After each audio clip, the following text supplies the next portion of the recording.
What a privilege it is to be here again. I was here a couple of years ago and have met Mary and Frank on many occasions over many years in our leadership in counter-terrorism conferences, and it's quite inspirational, I have to say, to be amongst them and everything that they've done, and many others in this room that have contributed to. So a big thank you for the invitation again. As Mary said, I've spent nearly 45 years in policing and security, certainly the last 25 in national security and counter-terrorism, and then have latterly still spend a lot of time in parts of the world that most people don't want to go to, certainly not on vacation. But I've spent a lot of time researching how technology and tools can support the police, considering the kind of concept that every time there's a terrorist attack, the police or the intelligence agencies could have done more. I think from that basis, we should always think about how can technology support us. We heard just before lunch a great panel around some of the challenges around artificial intelligence, and I've spent a lot of time researching, studying, coding, and working with tech companies on artificial intelligence and what it can do. And I think a conclusion I've come to, but without actually making a decision, is it a force for good or a force for bad? And I say that because every time I find a great opportunity of how it can help, I also see it as a great threat and a risk if it's in the wrong hands and is used incorrectly. So we want to touch on some of those kind of transformational issues that AI is bringing to us. And I'm delighted that Nick is a really strong friend and colleague and co-partner with LinCT. Again, we're going to have hopefully a really interesting conversation about his and my perspective on technology in this kind of national security space. Before I do that, I just want to set the scene for 5 or 10 minutes. I've got a couple of little videos. It's not intended to scare you. Hopefully it will give you some degree of confidence, maybe a small scare. I'm not from Oxford University, but I am from Cambridge University. We don't talk about the other place from where I'm from. It comes from a background of being involved in a number of different research institutes in the United Kingdom and in different parts of the world, but is based on, as I said, nearly 45 years of practical experience, and that's where we coined this term pracademic, where the practice meets academia and the two come together. And the third element of that, which is one of the 3 pillars of Centric, which is the organisation I chair, is the private sector, because everything should have public good about it. It should have an academic rigour to it, and it should have a private sector business to make sure there's a real world impact to it. So I'm just going to start with this slide and say, you know, is it a force for good or bad? Recently, I think it was the CEO of OpenAI said that there's an exponential change in artificial intelligence that's upon us. A few years ago, there was a guy called Moore who talked about Moore's law, that computing power would double every year because it needed to do. This is actually a real interesting reverse. He's now saying that almost every year, the computing power required to drive AI tools will reduce by 50%. And what that means in the real terms is that it becomes more and more accessible to everybody. Who would have thought a few years ago you could have really powerful computing power in the palm of your hand in a phone, and that's what everybody's got. And not just the people in this room, but the bad guys and the bad girls have got that too. So I think there's an issue around how quickly this is developing and how accessible it's becoming. Just a quick video. The future of security is here, and it's powered by AI. But should we be excited or concerned? AI is revolutionizing security. On the opportunity side, we're talking faster threat detection, smarter surveillance, and predictive analytics that can stop incidents before they happen. Imagine having real-time insights into potential risks. AI can process mountains of data way faster than any human team.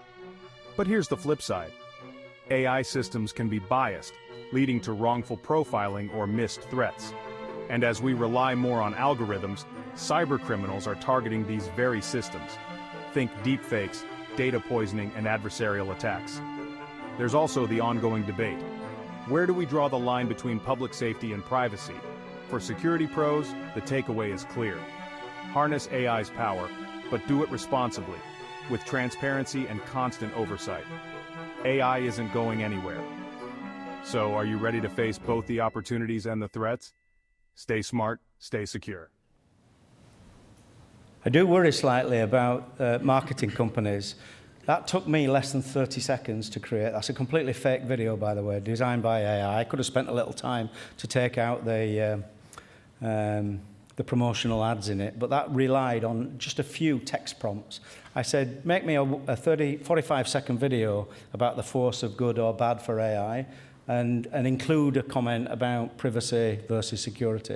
And that's what it produced. I didn't put any images in it. I didn't put any text into it. I didn't edit it. That's exactly what it did. So I think there's an element there about, you know, who knows what's real anymore and who knows what. And I know a lot of marketing executives are really worried because this takes away, of course, a lot of their... the future of security is here. Sorry, let me move on. So let's start with the good stuff. Where is it a force for good? And Nick, please comment on any of these. But these are just some of the areas that I've picked up on. You know, AI is really good because of the amount of information. We talked earlier about large language models, but there's a lot more to AI than just large language models. There's computer vision. There's a variety of other analytical tools that AI can do. Predictive policing is one. You know, in criminology research, we state that the best predictor of the future is the past. So as long as you can analyze all of the data that exists in the past, will give you the best information you've got for predicting the future. And I think that's something that Nick will touch on about how products can scan and join dots together in terms of intelligence. It's really great for surveillance because, you know, gone are the days where you need an army of people to sit in front of CCTV screens or to follow people around. AI can do that really well with things like GPS monitoring, behavioral analysis of people. You know, we deploy it, for example, in the UK, places like train stations, airports. If people are not following normal behavior, it will give you a flag. If they miss 2 trains, it will say, why is that person on the platform? It will tell you straight away something's not quite right. So it gives you some really great insights that rely in terms of human involvement. Cybersecurity, some of the biggest threats that we face, apart from the physical ones, are attacks on our systems. You know, the world is driven by our digital world now, and if those get taken down or attacked, as we've seen many times recently in the United Kingdom, we've had several really big, large-scale attacks that have been, you know, absolutely crippling for business and the critical national infrastructure. We talked earlier, Rich Esposito talked about virtual assistants and his friend ChatGPT, asking them to do things. Academics are now writing whole thesis using ChatGPT and the others. Nick's expertise specifically around data analysis and how do you join those dots together, how do you help to visualize that mountain of information that AI can churn through way quicker than humans can, is something that it's really good for. Risk assessments, we've just developed a model in the United Kingdom that we've been developing around risk assessments of people that have been arrested in custody about decisions of whether to release them on bail. You know, our custody staff, on average, our sergeants in custody spend maybe a year in custody. That's about their average experience. We've developed a model, when you compute it, gives them the example of around 450 years worth of experience that gives them an indicator. Again, they're not the final decision maker, and we'll touch more on that later about the importance of a human in the loop, as we call it.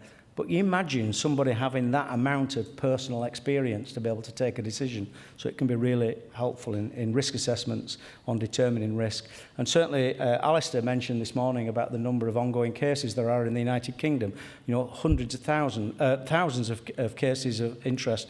We'll touch on it later about 7/7, about some of the people and how they were on the periphery of other events. How did they get missed? Well, you know, sometimes those risk assessments can help you understand where they go. And facial recognition, you know, has become huge now, developed massively post-COVID, the ability to now just deal with parts of images, not even full face, images from all different angles, the growth of CCTV and domestic surveillance has meant that facial recognition means tracking people is a really good thing. On the one hand, obviously, there's always that balance between security and privacy, and depending on where you are in the world, that makes a big difference. So these are the 4 areas that we concentrate on developing of where AI excels. It will help you understand what has happened, because it will churn all of that data that Nick's systems and others are able to do. It will be diagnostic. It will help you understand why something has happened. It will be predictive in some cases. It will try and tell you what might happen next and when will it happen.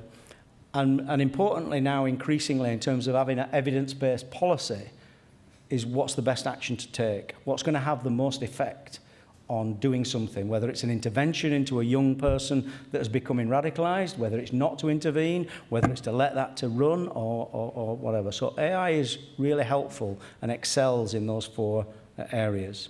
Just run this little video. Can also empower law enforcement and intelligence agencies. AI tools can automatically identify threats such as weapons, flags, and known actors in images and videos. This enables the prioritization of critical media for immediate action, ensuring nothing slips through the gaps. Here's a preview. Oh, my brothers, living in the West, I know how you feel when I used to live there. In the heart, you feel depressed. Prophet ﷺ said, the cure for the depression is jihad fi sabil. O you who believe, answer the call of Allah and His Messenger when He calls you to what gives you life. Imam al-Qurtubi says that what gives you life is jihad. O Shaykh Abu Bakr al-Baghdadi, we are with you. Send us, we are your sharp arrows. Throw us at your enemies wherever they are. There's hundreds of those videos, if not thousands of those videos on the internet, and some get sent. Post-7/7, we had actual VHF videos, if anybody can remember those, sent to us of the bombers that they'd made before the events. You know, how many of those can people scan and look at? So this follows a principle of all kind of good data storage, records management of the people, object, location, environment. And what you've seen there with the little, this is something that we've developed as a model, but it's looking at things like the weapons. Do they look like real weapons? Are they marked like a real weapon? It will give you a percentage indicator of how real that is. It will do language. It will listen and it will interpret the language and say, is that real or has that been artificially generated? Is it a real person? It will look at their dress. It will look at the symbols, the flags, the messaging. Do all those things work together to say this is a real video? In some cases, we've even started looking at the background, the fauna and the flora. If this is supposed to have come from Afghanistan, does that tree grow in Afghanistan? You've all got those apps on your phone that you can point it at a flower and it'll tell you what it's called. Well, this is doing all of those things all at the same time to give you an indicator. And if it all goes bright red at the top, you know this is something you need to be worried about and take seriously. If it's green, perhaps less so. So again, in terms of efficiencies, it's a really important piece of work. Let's move on to the bad, and then we'll get into sort of proper conversation. You know, we've talked about social engineering, the ability to create deep fakes, and been able to manipulate the story. We've all seen those on social media. More and more financial crimes are being automated through AI now. You know, these mass phishing, which can come from any part of the world, makes it really challenging for law enforcement. Cyber attacks are now actually being orchestrated by AI rather than by people. So they're learning how to get round your defenses to attack systems and take them down.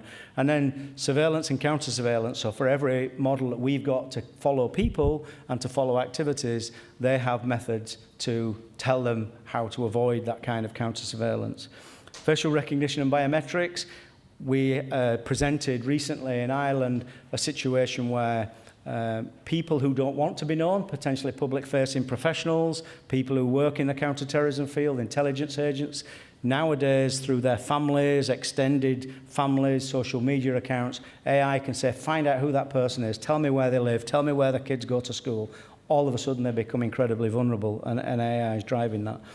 Autonomous weapons, quick video straight after, you'll see how dangerous they can be, but we're seeing that those are being created, and there's so much on the internet that will tell you how to create a device, what payload a drone will carry to fly into a football stadium.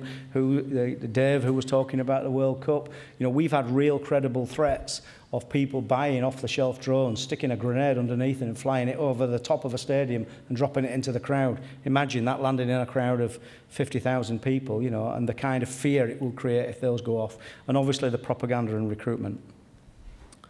Next one. You may have seen this before. Apologies if you have. Bigger.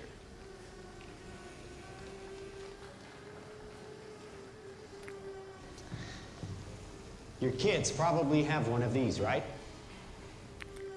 Not quite.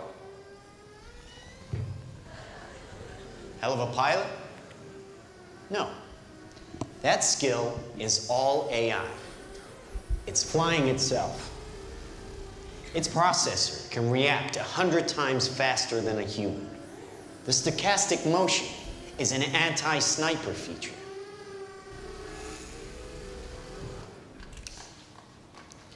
Just like any mobile device these days, it has cameras and sensors, and just like your phones and social media apps, it does facial recognition.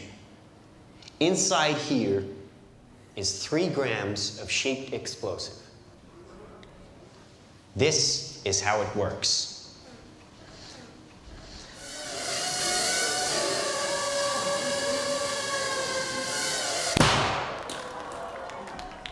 Did you see that? That little bang is enough to penetrate the skull and destroy the contents. They used to say guns don't kill people. People do. Well, people don't. They get emotional, disobey orders, aim high.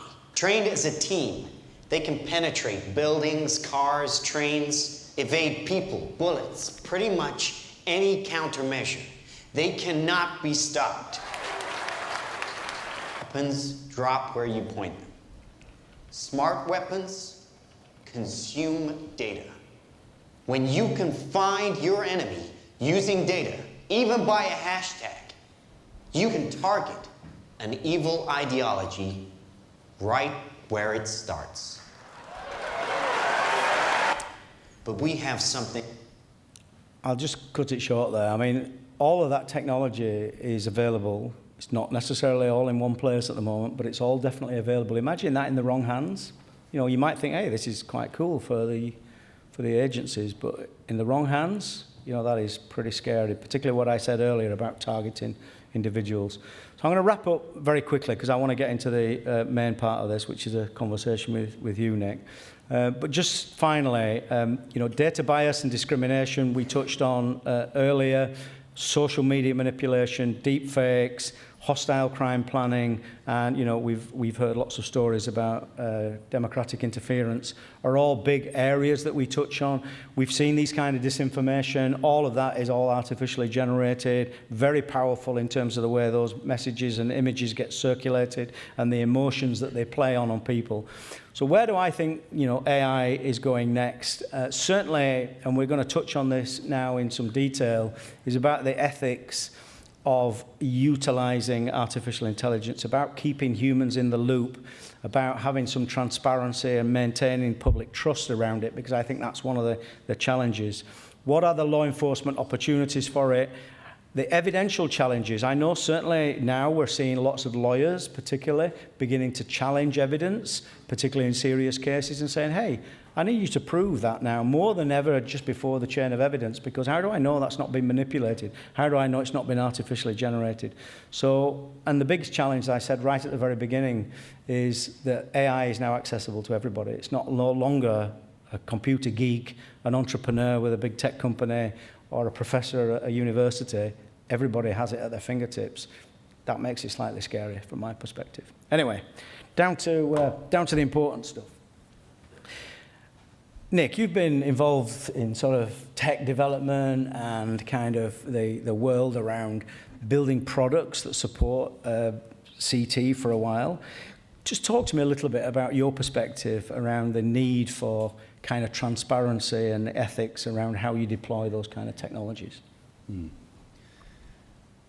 Well, thanks, John, and thanks again to the team, Mary and Voices for having me up on stage today. I'm happy to have what I think is a really interesting conversation about AI, and a lot of content there, a lot of motivating and exciting and also concerning vantages to look at this technology from. For me, when I think about the breakdown, a bit of background on me. So I run a software company that works heavily with state, regional, and local government agencies on analytics and intelligence work. But before that, I ran the US SOCOM business at Palantir before the company was public. And so I share that as backdrop because I think the difference between deploying AI in a national security context versus an intelligence context versus a law enforcement context at federal versus state, regional, and local levels matters deeply. And the way to think about a warfighting context, for example, and the video that we just saw. You can imagine, downrange, some of the ways that artificial intelligence can be deployed could be quite scary. You could imagine a world where you have an adversary that is adaptive. And in a world of asymmetric warfare, now adversaries can become more and more adaptive. The concept of creating chaos is now scaled in ways that are hard to even imagine. So I appreciate that motivation, and I think the question becomes, it's arrived. So what do we do about it? Can't be ignored anymore. As it pertains to law enforcement at the state and local level, I think a different set of considerations arise. We talk a lot about interoperability. We talk a lot about how to protect citizen or community member privacy, how to uphold and defend civil liberties, and some of the considerations when deploying AI. And innovating on AI in a domestic context look very different than in a national security and warfighting context. And so I think the rules of engagement with technology like this are very important to, first and foremost, unbundle in aggregate and look at in a very specific way, depending on the agency at hand. I think that's really important because it can be perceived, can't it, by many as a kind of an abstract kind of concept, really. So in the description you've just given then, from a law enforcement perspective, can you try and sort of unpick that kind of abstract nature? How is it actually being used in real world, for example, in your world? Yeah, and so this how it's being used also ties into our belief systems and what I think is really interesting on how AI is being innovated upon. I think they're very tied together. So we look at big picture national security and defense use cases where you think about the targeting example with a next generation drone in a military context. What we find is that some of the most interesting AI innovation is actually happening in very mundane ways, and I think this is an interesting area that I'd like to just kind of put on the table for this group of experts in the room as we think about where and how to deploy artificial intelligence. What we find is that the best way to innovate is by focusing on use cases that do not involve very, very high stakes, such as a decision that could impact a human life. For example, to go to a city and say, how can we use artificial intelligence to think about which of these building permits should be prioritized for review on a list relative to others, may sound mundane relative to where's the bad guy. But our belief is that the incremental deployment of context-defined small implementations of artificial intelligence against non-existential issues is actually where so much of the innovation is happening and should happen. Okay. I mean, we heard just before lunch about this concept of people thinking AI is a bit of a black box, a thing where all this magic happens on the inside. But I think there's from my perspective, a huge element around public trust. This conference is about building resilient communities, and resilient communities include the trust of the public and the engagement. We heard earlier this morning that most, if not all, terrorist plots have been solved in one way or another by local law enforcement having, a picture or a member of the public reporting something in. So how do you see, given that all, depending on how it's coded, all AI models, large language models, computer vision, all those kind of models have inherent biases because they're only built on the data sets that they're built on.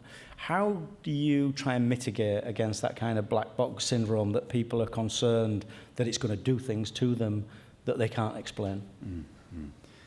So I'll share a few examples here, please, to ground the topic. So there are three categories of AI that we're seeing proliferating faster than others. One is on the cleaning of information. So is this information accurate or not? Another is on the synthesis of information. For example, let's parse through 135 police reports to try to create one canonical piece of intelligence that can be delivered to a detective.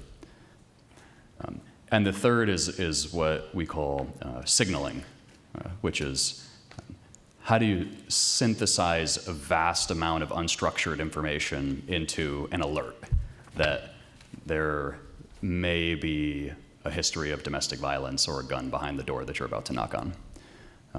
And so these concepts of cleaning, and think for example, you have 2 John Does in 2 different databases. And rather than simply relying on a shared driver's license or social security number to say these are the same John Doe, there might be dozens of field reports, citations, case reports from investigations that contain narratives, body camera videos that might be linked to that individual. How do you parse through all of that unstructured context and come up with a more informed view that in fact these John Does are the same person and bring that together? That element of how to take a very mundane, seemingly mundane problem, but recognize that this in fact is the same John Doe across the local FBI task force, the local law enforcement agency, and perhaps a federal intelligence body. That is a very, very interesting implementation of this technology. And then the caveat to all of these 3 categories in our mind is, how do you cite your sources? And I think this is a very interesting problem that is not solved by the organizations today that are building the large language models, because the creators of these large language models are, I mean, you can see some of the latest lawsuits that are coming out. They're looking to the open internet, broadly defined, and private sources as well, to feed education into a model creation process. So it's fundamentally impossible in many ways for a person that creates an AI large language model to truly be able to cite their sources when the model makes a recommendation. However, when deploying a model, an AI model in a very, very specific context, such as there's a signal that this home has a history of domestic violence, or a history of perhaps something that may be flagged as a potential terrorist threat.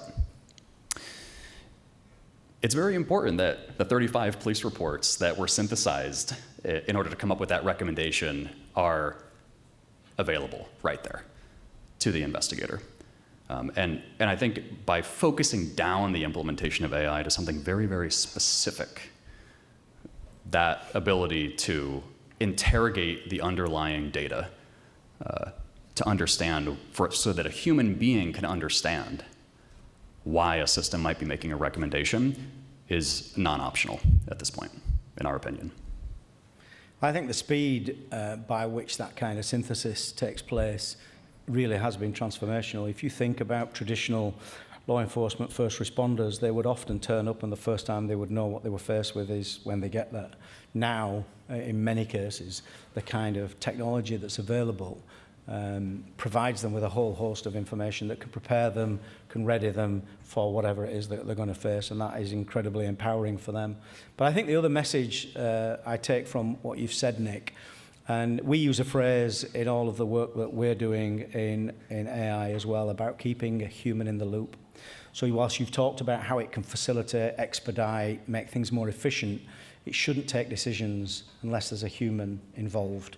And therefore, there should never be a beginning to end linear process of decision making that doesn't involve a human at some point.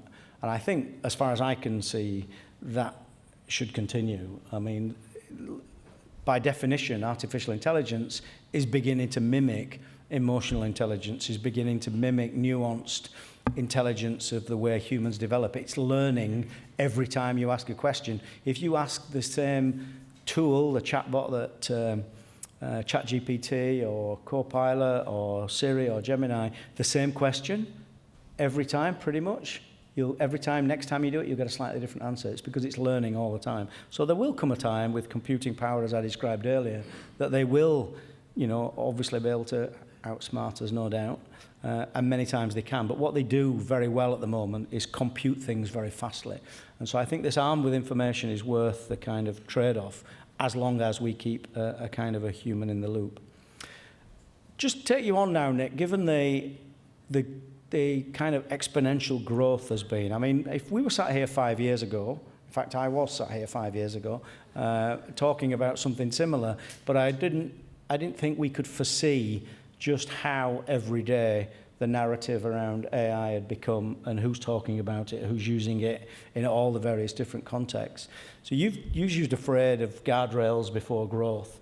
How do you, given what's likely to happen in the next 5 years, and given where, AI is now growing faster than it's ever done before because AI is growing the AI, so the people who are slow in developing this, the humans, are being sort of, just sort of pointing it in the right direction. The actual development is being done by the tech. Talk me through a little bit around that kind of, your concept of what you mean by guardrails before growth. Mm-hmm. Yeah, earlier slide in this presentation covered a provocative question: is AI a force for good or bad? And I think, like any very powerful tool, can be both, and highly dependent on the implementation. Stakes are too high, right? And so to the point on human in the loop and stakes, to me and to our organization and to many of the organizations that we support, there's this duality that becomes it has created a highly pressurized environment. Like, there are adversaries to Western liberal democracies in the world that are innovating on AI faster than us. That's quite scary for me. Why? The frameworks that we put in place to do things like protect, as we should in our organization's opinion, and we do have an opinion on supporting Western democracies, but the idea of protecting privacy, protecting civil liberties, and creating transparency, when deploying technologies like this, versus look at a system like a SenseTime. It's a very interesting case study to research in China. I think in many that are deploying these advanced technologies choose to throw out principles that we hold here in America for the sake of faster innovation, and that is quite concerning. And the question becomes, what do we do? And so for us, we think that having principles when it comes to the AI deployment and innovation is fundamental for America. And those principles can be very clarifying and can inform ways of working. And so when we think about safeguards and we think about things like having a human in the loop, phrases and ways that our organization thinks about this is there's a difference between intelligence, automation, and execution. That provocative video of the drone, execution, not in the literal. I mean, like executing a task.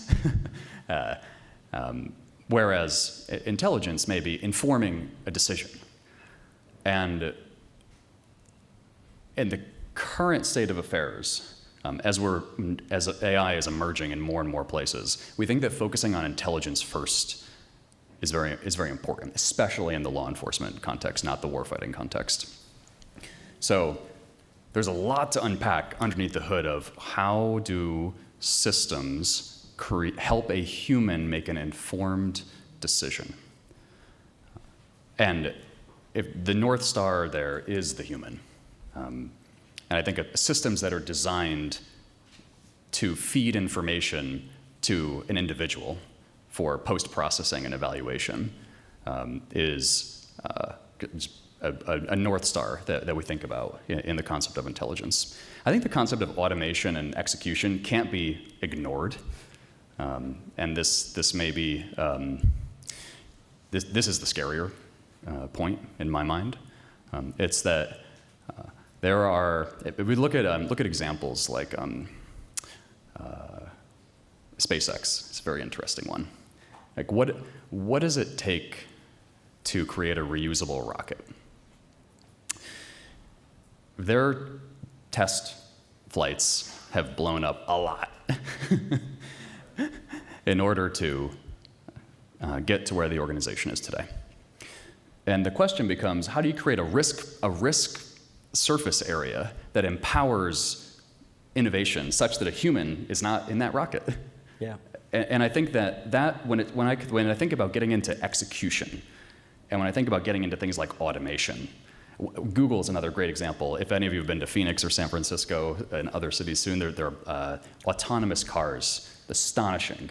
Many say that they're safer than human beings driving alongside them. And they're all over the city of San Francisco, where we have our main headquarters. The simulation team at Google and as part of Waymo has some of the brightest computer vision engineers coming out of schools like Carnegie Mellon I've ever worked with in my entire life. And they are spending all of their time simulating real-world environments with automation in mind. Like an autonomous car is the epitome of automation in my mind. These teams are simulating, are responsible for disambiguating things like when there's steam in front of a vehicle. Is that steam coming from a grate on the ground in New York City? Or is it coming from a child's breath on a cold day? It's astounding how much energy and capital is being put into creating simulated environments for training to empower things like automation. And so when I think about law enforcement and the idea of crossing the chasm from enabling decision-making through intelligence to automation and execution, that rather than ignore those potentially provocative and scary later steps, I think focusing on safer and more mundane, perhaps, use cases today, while thinking about training environments, actually, to create simulations, to test automations of artificial intelligence, rather than just full-bore deploy them, especially in a law enforcement context. Warfighting is a wholly different environment in our mind, but especially in a domestic law enforcement context is very, very important. So, pause there. In a couple of things there. One is in the UK, we've developed a covenant about the use of artificial intelligence in law enforcement, and one of the key aspects of that covenant is you need to be able to explain any decision that an AI tool has developed to the public in an explainable way, and if you can't, you shouldn't use it. And we've had that with some proprietary software that's been developed where the algorithm is commercial, it's proprietary, people don't want to expose that, in which case, in our view, shouldn't be used. Just coming back onto the ethics and building on that public trust, because I think we need to do this together. If law enforcement or the intelligence world go down a rabbit hole without the public behind them in this endeavour, then we're heading for sort of some turbulent times. We've worked on 2 documents which have been partly developed through LinCT and some of the international networks across the Five Eyes, Australia, New Zealand, Canada, the US and the UK. A document called AP4AI, that's Accountability Principles for Artificial Intelligence. And that has morphed now into, it was the primary basis for the legislation in the European Union. All 27 EU states enacted the AI Act recently last year. So there's an absolute footprint for legislation in its use. And the most current iteration of that now is a project that we're leading called APAS, or AI PAS, which is Artificial Intelligence in Policing and Security. And that's an evolving model around governance and ethical application of AI. I'm saying that purely as a reassurance point that people are really concerned about this. Of course, the downside of that is that the law enforcement and the officials are regulated in that way. The people on the other side of the fence have no regulation and can do whatever they want. And if it fails or it causes problems, it doesn't matter to them because that's their intention. Let me bring you on to another point, Nick, if I may, and that is that, we're going to talk later on this afternoon about 7/7. We're going to touch on 9/11, obviously, the proximity to where we are today. And in both of those cases, I think in greater or lesser extent, the post-incident reviews, and in many cases, will make reference to the kind of silos that exist, the lack of collaboration, the lack of connectivity between agencies and data sets. Talk to me a little about how AI can break down some of those collaboration barriers and how it can really help coordinate that activity. This is a topic that I can't stress enough. The level of importance here, but it's also a topic that we've been, I think, in my short career building software for these industries, that unfortunately very little progress, in my opinion, has been made. Not enough progress when it comes to interoperability and interagency collaboration. Why? What we see is if we think of the federal agencies that had pieces of intelligence that were contributed to the reports and the information that tied into the 9/11 attacks on September 11th, 2001. But part of that is a federal problem where dozens of federal agencies are not necessarily collaborating with each other, but part of it is a very local problem. Cities, South Florida, counties, where the trainings were happening. States, and the heterogeneity of policies and frameworks and data sharing relationships far transcends the federal government. And in fact, the eyes and ears of enforcement and homeland security in many ways live at the tactical edge. And so there's this kind of conundrum that we see where a federal agency that has the vision of creating national interoperability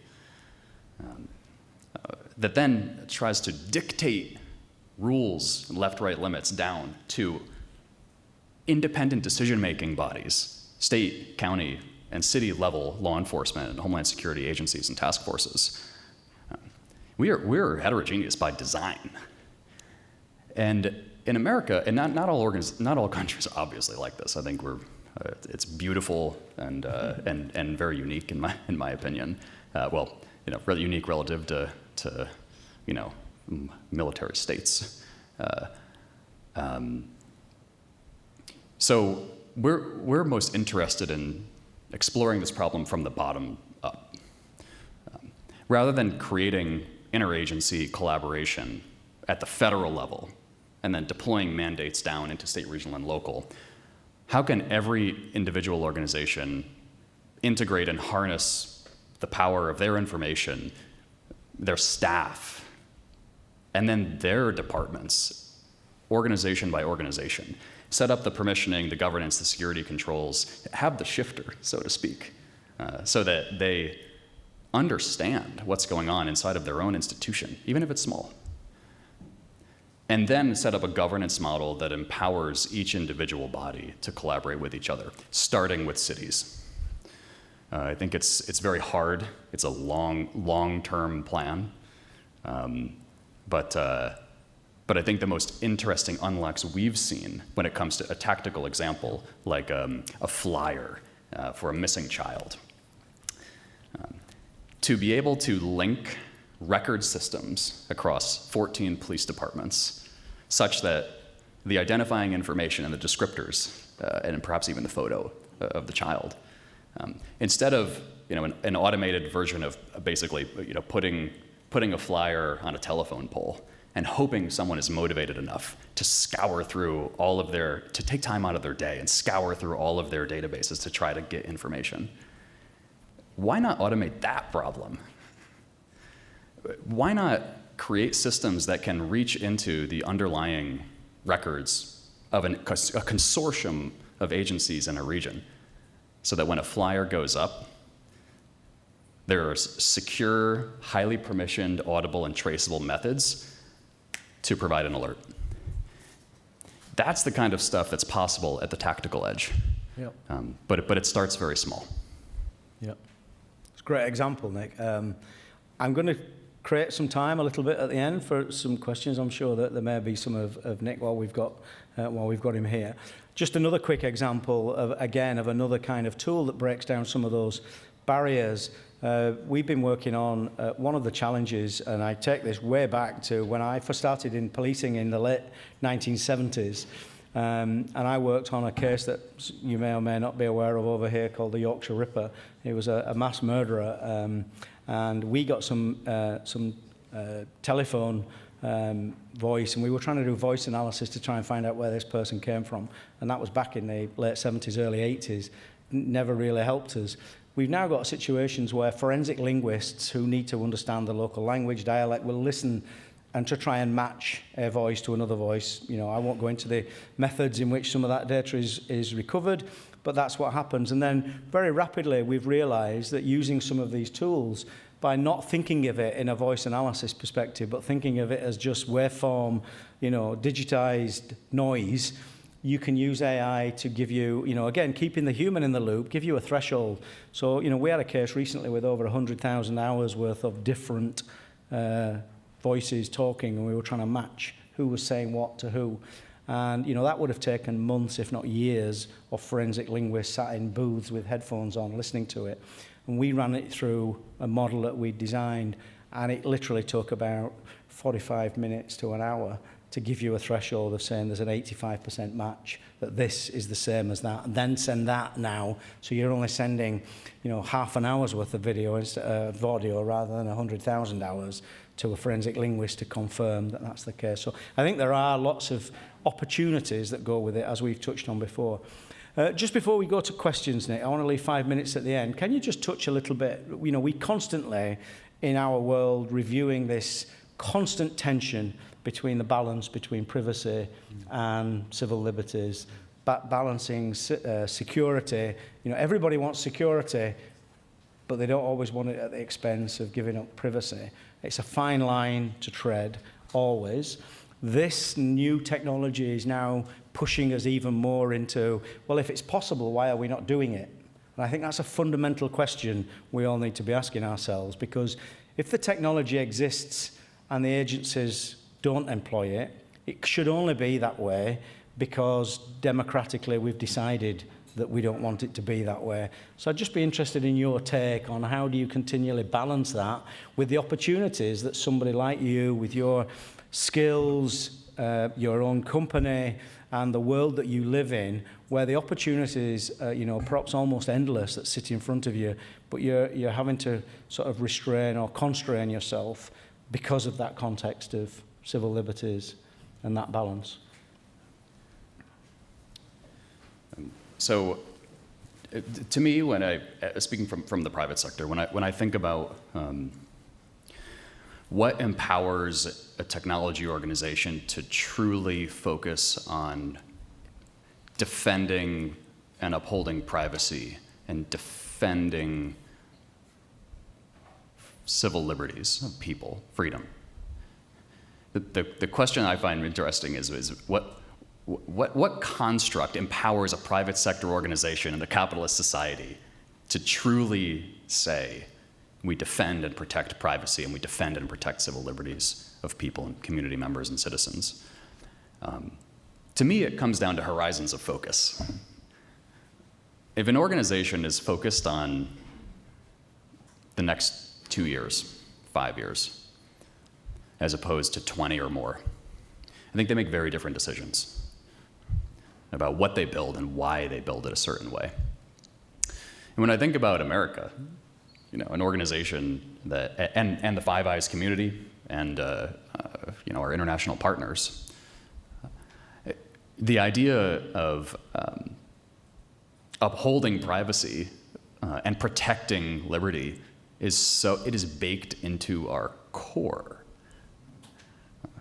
And so focusing on these issues is non-optional for an organization that has a sufficiently long time horizon of focus. Yeah. I think there are lots of companies that will, spin up and spin down and, do something interesting and maybe, not pay as close of attention to these core principles if they're focused on a shorter horizon when they're building their technology.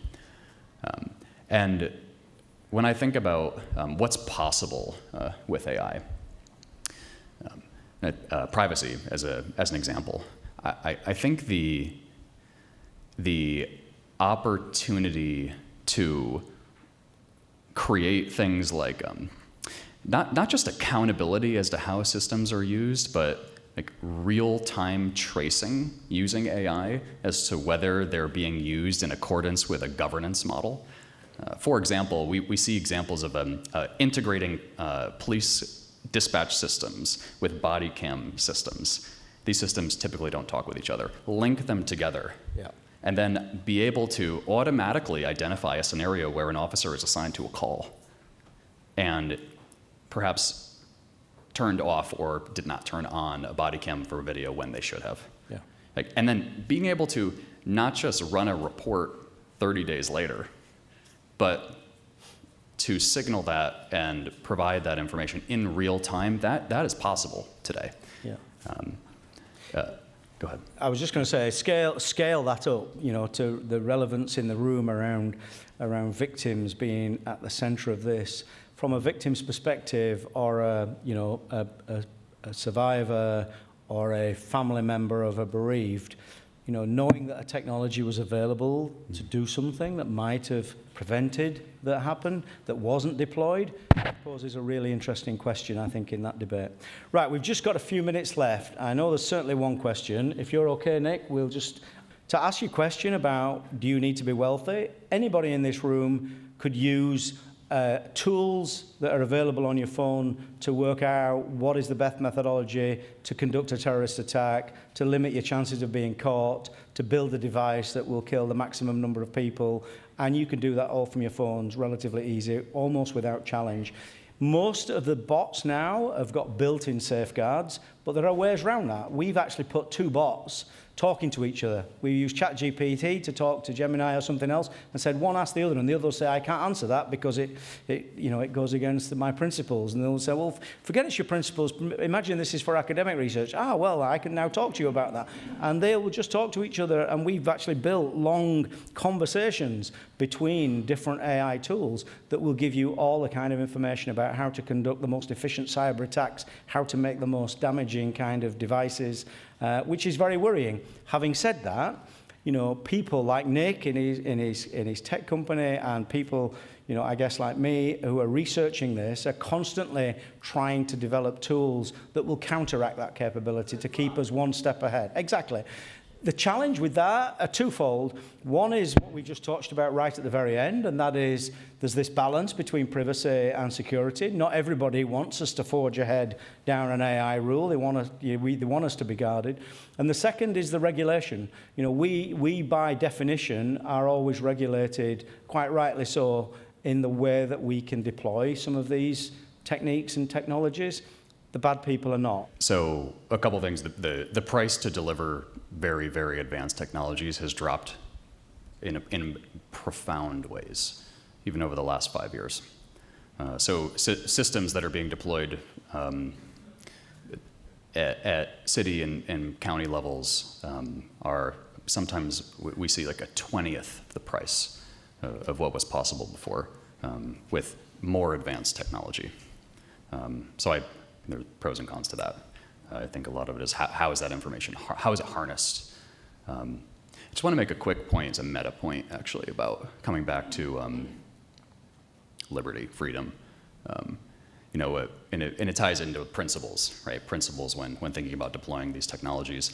I think deploying them slowly and deploying them in very, very specific contexts is the best way to innovate safely. And to me, when freedom is a principle, liberty is a principle, when it comes to deploying and building these technologies. I think it changes the roadmap of what the engineers are working on, right? It's like when you have an engineering team that holds their North Star as, how do I prevent false arrests such that an individual says, I have my freedom because of the precision that was enabled through this technology. Holding that as a core value, as a motivating force, it changes the way that people build. And so these technologies, I think, are incredibly powerful, but I also think mission-oriented, principled teams that hold core values in democracy like America and our allies, to me, this is the best place to build. I think fantastic insight, Nick. Brilliant to get you on the stage and have this opportunity to ask you some questions. Please put your hands together for Nick.